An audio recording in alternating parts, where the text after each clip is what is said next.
Hello everyone, आप सभी का हमारे एचके अकेडमी चैनल में बहुत बहुत स्वागत है। और आज हम जो हमारा मैन एंड एनवायरनमेंट की जो यूनिट है उसका जो लेक्चर है नेक्स्ट उसको स्टार्ट कर रहे हैं। यानी आज हम इकोसिस्टम को स्टार्ट कर रहे हैं। इससे पहले मैंने इकोलॉजी के ऊपर बात की थी कि इकोलॉजी क्या है, उसका मेजर कंपोनेंट्स कौन कौन से हैं, इकोलॉजी जो टर्म है वो किसने प्रोपाउंड किया है। तो इन सब के बारे में मैंने प्रीवियस लेक्चर में बताया हुआ है। अगर किसी को वो लेक्चर देखना है तो वो हमारे जो एचके अकेडमी का चैनल है उस पर जाकर देख सकते हैं। तो आज हम बात करेंगे इकोसिस्टम। इकोसिस्टम को हिंदी में कहते हैं पारिस्थितिकी तंत्र या फिर पारितंत्र। आपको ये ध्यान रखना है कि मैं ये टर्म हम आगे यूज करूंगी कि पारितंत्र या फिर पारिस्थितिकी तंत्र, तो दोनों एक ही चीज है। तो इकोसिस्टम के बारे में देख लेते हैं कि इकोसिस्टम जो है टर्म किसने दिया और ये क्या है, कहाँ से ये कॉन्सेप्ट आया है और इकोसिस्टम किसे कहते हैं, इसके मेजर कंपोनेंट्स कौन कौन से हैं। तो आज के लेक्चर में हम इन सभी चीजों पर बात करेंगे। तो चलते हैं हमारे लेक्चर की तरफ। तो सबसे पहले हम बात करते हैं इकोसिस्टम टर्म के बारे में। कभी भी जब हम कोई भी जो लेक्चर है अपना शुरू करते हैं या कोई भी जब हम टॉपिक पढ़ते हैं तो हमें उसके बारे में पता होना बहुत जरूरी है। यानी वो क्या कह रहा है या क्वेश्चन क्या पूछ रहा है उसके बारे में हमें पता होना जरूरी है।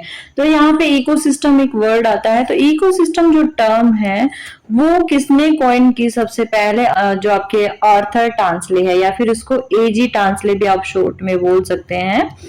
तो एजी टांसले ने जो ये टर्म थी इकोसिस्टम की, ये 1935 में दी थी। और इससे पहले मैं आपको जो इकोलॉजी बता रही थी टर्म किसने दी थी, अर्नस्ट हैकेल ने 1869 में। और जो इकोसिस्टम टर्म है वो किसने दी थी, एजी टांसले ने 1935 में। तो आपके इन दोनों का डिफरेंस याद रखना है, इकोलॉजी और इकोसिस्टम का, ये भूलना नहीं है क्योंकि इसमें से क्वेश्चन हर बार पूछे जाते हैं।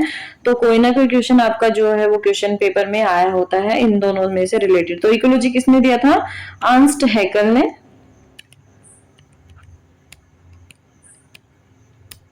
और अर्नस्ट हैकेल ने कब दिया था, 1869 में। और इकोसिस्टम जो टर्म है वो आर्थर टांसले या फिर एजी टांसले ने 1935 में दिया था। तो आप लोगों को ये ध्यान रखना है कि टर्म जो है वो किसने प्रपाउंड किया था।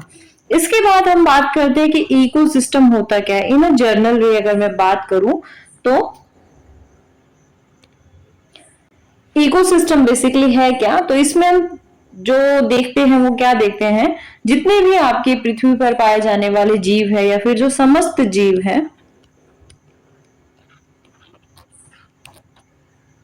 उनका जो भौतिक एनवायरनमेंट है या भौतिक पर्यावरण है या फिजिकल जो एनवायरनमेंट है उसके साथ अंतर संबंध कैसा है या उसके साथ क्या है रिलेशनशिप कैसा है, जब इसका हम अध्ययन करते हैं तो ये क्या कहलाता है। तो ये है इसका सिंपल डेफिनेशन। यानी पारिस्थितिकी क्या है, वह साइंस या फिर वह विज्ञान है जिसमें हम क्या करते हैं, जिसके अंतर्गत जितने भी जीव हैं जो पृथ्वी पर पाए जाते हैं और उनका भौतिक पर्यावरण या उनका जो फिजिकल एनवायरनमेंट है उनके बीच में जो रिलेशनशिप है या अंतर संबंध है या इंटर रिलेशनशिप है उसका जब हम अध्ययन करते हैं तो उसको क्या कहा जाता है, इकोलॉजी कहा जाता है। तो ये था टर्म इकोलॉजी के बारे में। अब इकोलॉजी से ही निकलता है आपका इकोसिस्टम। अब इकोसिस्टम जो वर्ड है ये क्या है, जैसे मैंने बात किया इकोलॉजी में कि क्या होगा, समस्त जीव होंगे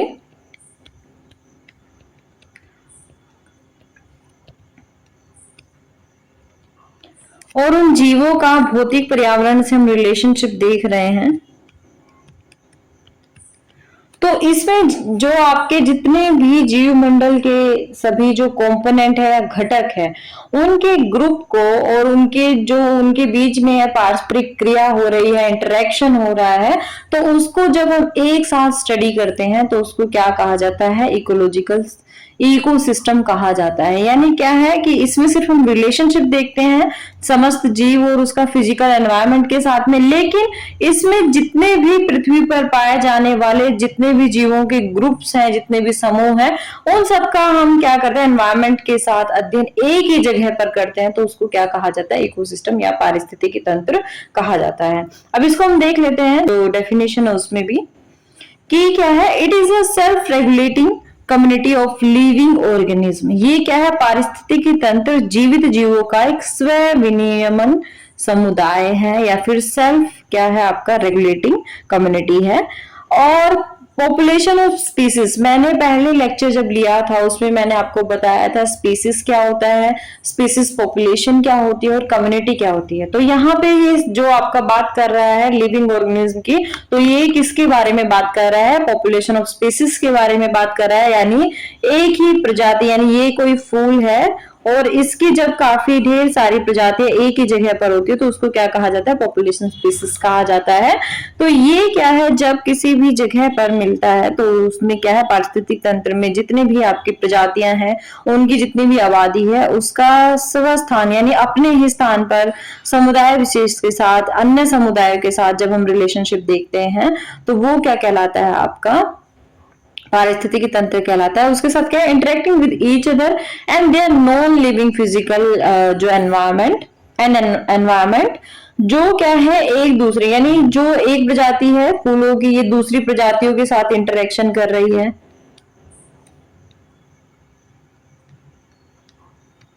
तो इनके साथ रिलेशनशिप कैसा है। दूसरा क्या है, फिजिकल जो एनवायरनमेंट है वहां का जो भौतिक पर्यावरण है उसके साथ भी रिलेशनशिप है इसका, जैसे आपका क्या हो गया, सूर्य हो गया, जैसे आपकी वायु हो गई, जैसे आपकी मृदा हो गई या मिट्टी हो गई। तो इन सब के साथ भी इसका किस तरीके का रिलेशनशिप है, ये सारा जब एक ही जगह पर अध्ययन करते हैं तो उसको क्या कहा जाता है, पारिस्थितिकी कहा जाता है।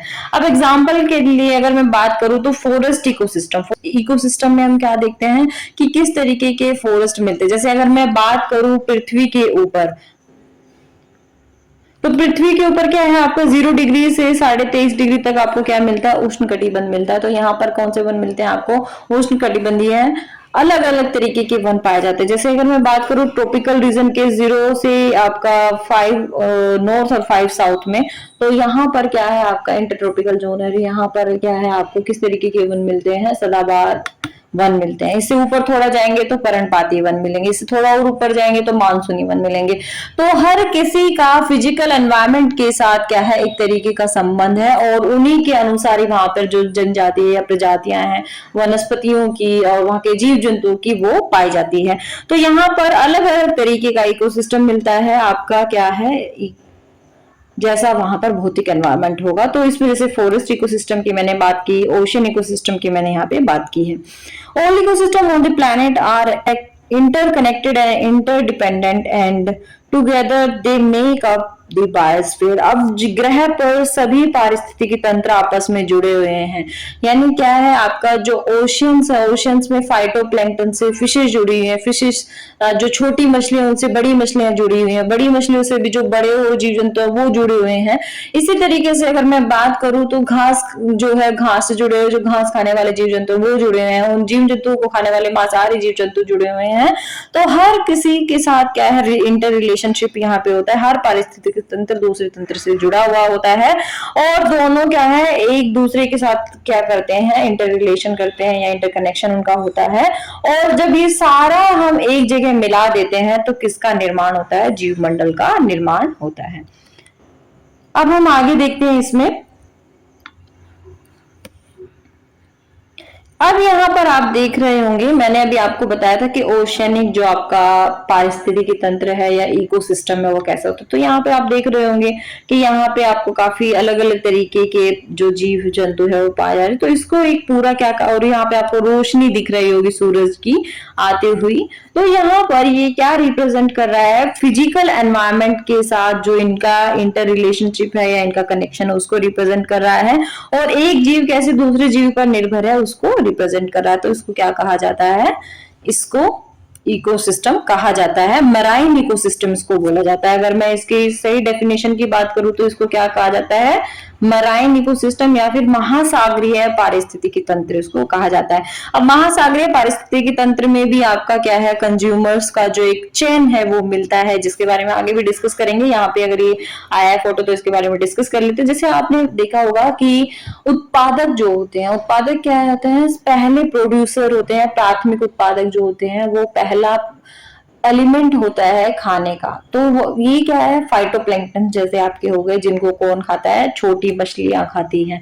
मछलियों को, छोटी मछलियों को कौन खाता है, आपका बड़ी मछलियां खाती हैं। तो इस तरीके से प्राइमरी जो आपके कंज्यूमर्स है उनको सेकेंडरी कंज्यूमर खाएगा, सेकेंडरी कंज्यूमर्स है उनको टर्शरी कंज्यूमर्स खाएगा, टर्शरी कंज्यूमर्स को जो है आपके जो चतुर्थक जो आपके उपभोक्ता होंगे वो खाएंगे। तो इस तरीके से पादप या फिर उत्पादक से लेकर आपके जो कंज्यूमर्स की एक चेन चलती है वो भी किसमें मिलती है, आपके इकोसिस्टम में पाई जाती है। नेक्स्ट हम बात करते हैं ओपन एंड क्लोज इकोसिस्टम के बारे में। ये देखो इसके रिलेटेड क्वेश्चन आता भी है काफी बार, और आप लोगों को इसमें कंफ्यूज नहीं होना है, क्योंकि काफी बार पूछा जाता है आपसे 3 स्टेटमेंट दे देगा या 4 स्टेटमेंट दे देगा, उनमें से पूछेगा कौन सी इसमें रॉन्ग है। तो उसमें एक ये होता है कि ecosystem is a closed system. तो क्लोज सिस्टम जो है वो कुछ मायने में ही क्या है मतलब रखता है। हमेशा इकोसिस्टम क्या होता है, खुला होता है या ओपन इकोसिस्टम होता है। मैं अभी बात करूंगी ओपन इकोसिस्टम क्या होता है। सबसे पहले हम जान लेते हैं open ecosystem and close ecosystem होता क्या है। There is also exchange of matter and energy with the physical environment. भौतिक पर्यावरण के साथ पदार्थ और ऊर्जा का क्या होता है, आदान प्रदान होता है। यानी हमारा जो फिजिकल एनवायरनमेंट है उसके साथ जितने भी एलिमेंट यहाँ पे मिलते हैं, जितने भी एनर्जी सोर्सेस है, वो एक प्राणी से दूसरे प्राणी में, एक वनस्पति से दूसरे वनस्पति में, या जो उत्पादक है उससे उपभोक्ता की तरफ क्या होती है, ट्रांसफर होती रहती है। तो इसी से क्या होता है इन एन ओपन इकोसिस्टम। अब यहाँ पे बात करते हैं ओपन इकोसिस्टम में क्या होता है। There is free exchange of energy and matter with the outside world. यानी क्या है, ये क्या करता है, प्रमोट करता है बाहर की जो जनजाति है उसका अपने तरफ आने के लिए। यानी अगर मैं बात करूं, ये आपका कोई क्या है, इकोसिस्टम है। यहाँ पर एक फूल की प्रजाति कोई नई आ जाती है, तो ये जो इकोसिस्टम है ये इस प्रजाति का स्वागत करता है, इसका आगमन करता है, इसका वेलकम करता है। तो इसको क्या कहा जाता है, ओपन इकोसिस्टम कहा जाता है। यानी यहाँ पर एनर्जी और एक्सचेंज, और यहाँ पर किसी भी प्राणी के ऊपर बाउंडेशन नहीं होती कि वो दूसरे इकोसिस्टम में जाए, तो वो दूसरे इकोसिस्टम में इजीली जा सकता है। तो इसको क्या कहा जाता है, ओपन इकोसिस्टम। यानी किसी को भी आपके इकोसिस्टम में शामिल किया जा सकता है, या कोई भी आपका इकोसिस्टम से दूसरे इकोसिस्टम में जा सकता है इजीली। इसको क्या कहा जाता है, ओपन इकोसिस्टम कहा जाता है। अब इसके बाद दूसरी स्टेटमेंट क्या आती है, close ecosystem. There is no और मिनिमल एक्सचेंज। इसमें क्या होता है कि एक बंद पारिस्थितिक तंत्र में कोई या बहुत सीमित आदान प्रदान होता है। यानी जो इकोसिस्टम जहां का है वहीं पर ही जीव वहां पे निवास करते हैं। जैसे मैं बात करूं मराइन इकोसिस्टम की, तो मराइन इकोसिस्टम में आप देखोगे कि समुद्री जो जीव जंतु है बहुत कम ही ऐसे मिलेंगे जो क्या है आपके स्थल के जो उसमें इन्वाइट होते हैं या वहां पे आते हैं। तो यहाँ पर क्या है, ये क्लोज इकोसिस्टम को रिप्रेजेंट करता है। लेकिन ज्यादातर जो इकोसिस्टम होता है वो आपका क्या होता है, ओपन इकोसिस्टम होता है। आपको ध्यान रखना है। और ये क्वेश्चन प्रीवियस ईयर के जो आप नेट के क्वेश्चन पेपर देखो उसमें पूछा भी गया है, तो वहां पर आपको क्या लिखना है, ओपन इकोसिस्टम होता है आपका जो इकोसिस्टम है वो। इसके बाद चलते हैं नेक्स्ट पे, इकोटोन। काफी इंपॉर्टेंट टर्म है। सबसे पहले हम इसको देखने से पहले हम समझ लेते हैं कि इकोटोन होता क्या है। तो यहाँ पर मैं बात करती हूँ, ये है प्रजाति आपकी एक इकोसिस्टम, और ये है आपका दूसरा इकोसिस्टम। यहां पर क्या है, आपकी ए इकोसिस्टम है। यहां पर आपकी अलग अलग तरीके की प्रजाति मिलेगी ए इकोसिस्टम में, और ये इस रीजन में भी पाई जाएगी। नेक्स्ट मैं बात करती हूं किसकी, बी रीजन की। बी रीजन में अपनी इकोसिस्टम है, और ये जो इकोसिस्टम है ये इस रीजन में भी पाया जाएगा। तो ये जो इकोसिस्टम है ये क्या है, यहाँ पर जो ये वाला रीजन है जिसकी मैं बात कर रही थी, इसको क्या कहा जाता है, इकोटोन कहा जाता है। अभी इससे आप समझ गए होंगे। यानी यहाँ पे ए रीजन की भी क्या है, कैरेक्टरिस्टिक है, और बी रीजन की भी कैरेक्टरिस्टिक है। तो इसको क्या कहा जाता है, बेसिकली दो इकोसिस्टम के बीच में ट्रांजिशनल जोन कहा जाता है। ये आपको ध्यान रखना है। ट्रांजिशनल जोन को हिंदी में कहते हैं संक्रमण क्षेत्र।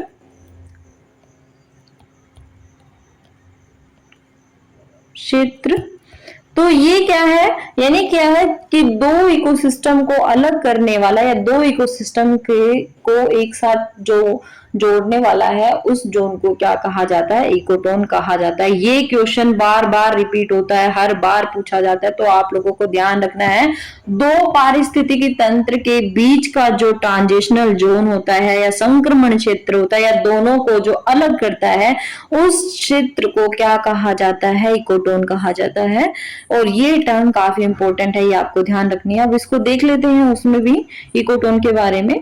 तो इकोटोन क्या है, the transitional area of vegetation between two different plants communities, यानी दो अलग अलग वनस्पति समुदायों के बीच वनस्पति का संक्रमण कालीन क्षेत्र। मैंने भी बात किया था कि ट्रांजिशनल जोन या संक्रमण कालीन क्षेत्र है दो प्रजातियों के बीच में या दो वनस्पति की जो प्रजातियां उनके बीच में, ए वनस्पति बी ये आपकी है, तो यहाँ पर इस तरीके की प्रजातियां मिले तो यहाँ पे भी मिलेंगी, और दूसरा यहाँ पर इस तरीके की है तो यहाँ पे भी, तो ये क्या कहलाता है, आपका ट्रांजिशनल जोन कहलाता है। सच एज अ फॉरेस्ट और ग्रासलैंड, यानी क्या है कि जब आपका फॉरेस्ट एरिया स्टार्ट होता है तो उस एकदम से ही फॉरेस्ट का एरिया जो है वो खत्म नहीं हो जाता है, वो धीरे धीरे खत्म होता है। और यहाँ पर जैसे अगर ग्रासलैंड आपका शुरू हो रहा है तो ग्रासलैंड एकदम से स्टार्ट नहीं होता है, इनके बीच में यहाँ कहीं कहीं पर आपको ग्रासलैंड भी मिलेंगे और यहाँ पर आपको फॉरेस्ट भी मिलेगा। तो इस ट्रांजिशनल जोन को क्या कहा जाता है, इकोटोन कहा जाता है।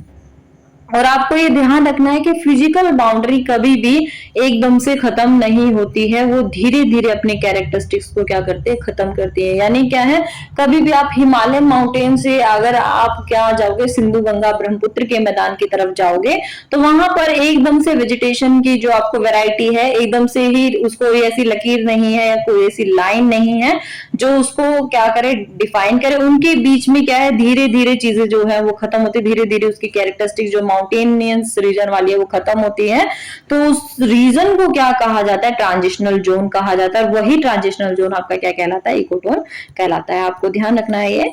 और the influence of the two bordering communities on each other is known as the edge effect. दो सीमावर्ती समुदाय का एक दूसरे पर प्रभाव एज इफेक्ट के रूप में जाना जाता है। ये भी आपको ध्यान रखना है, काफी इंपॉर्टेंट है। अब हम बात करते हैं वेरिएशन इन इकोसिस्टम, या फिर आपके जो इकोसिस्टम है उसमें क्या क्या हमें वेरिएशन देखने को मिलता है। Ecosystem shows us large variation. अब इसमें क्या है, लार्ज वेरिएशन हमें देखने को मिलता है, या इसमें परिवर्तन हमें या विसंगतियां हमें देखने को मिलती है। एक तरीके से साइज के हिसाब से हमें विसंगतियां देखने को मिलती है। जितना बड़ा आपका इकोसिस्टम होगा वहां पर उतनी ज्यादा आपको क्या मिलेगी, बायोडाइवर्सिटी रिच मिलेगी। वहां पर उतनी तरीके की प्रजातियां आपको काफी अच्छी पाई जाएगी जहां पर आपका अच्छा जो बड़ा साइज कवर करेगा। स्ट्रक्चर के हिसाब से भी आपका जो इकोसिस्टम है वो प्रभावित होता है। कंपोजिशन के हिसाब से भी आपका इकोसिस्टम जो है वो प्रभावित होता है। यानी पारिस्थितिकी तंत्र अपने आकार, संरचना और जो उसका कंपोजिशन है या संगठन है उनके आधार पर भिन्न भिन्न प्रकार के मिलते हैं। फिर इसमें क्या है, हालांकि सभी पारिस्थितिक तंत्रों की विशेषता कुछ बुनियादी संरचनात्मक और कार्यात्मक विशेषताओं से होती है जो सामान्य है।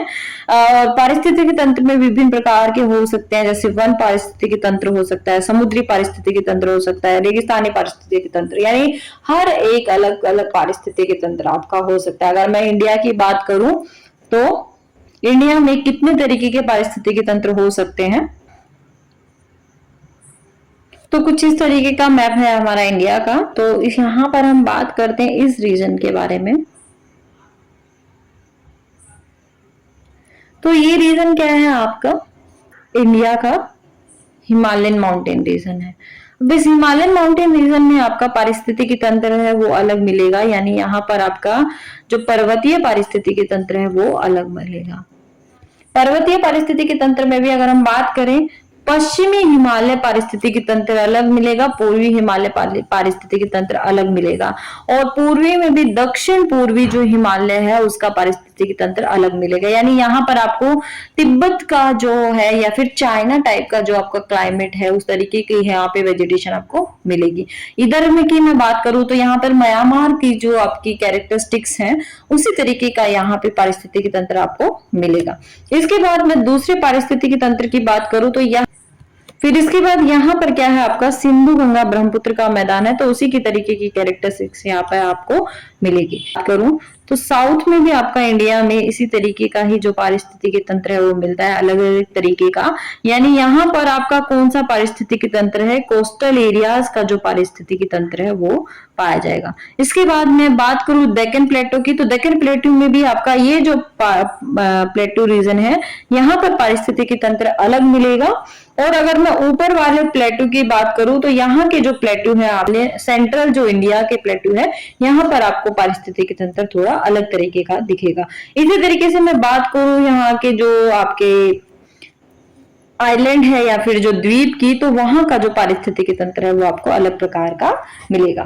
तो यहाँ पर इंडिया में भी हम अलग अलग तरीके के पारिस्थितिक तंत्र को अलग अलग भागों में देख सकते हैं।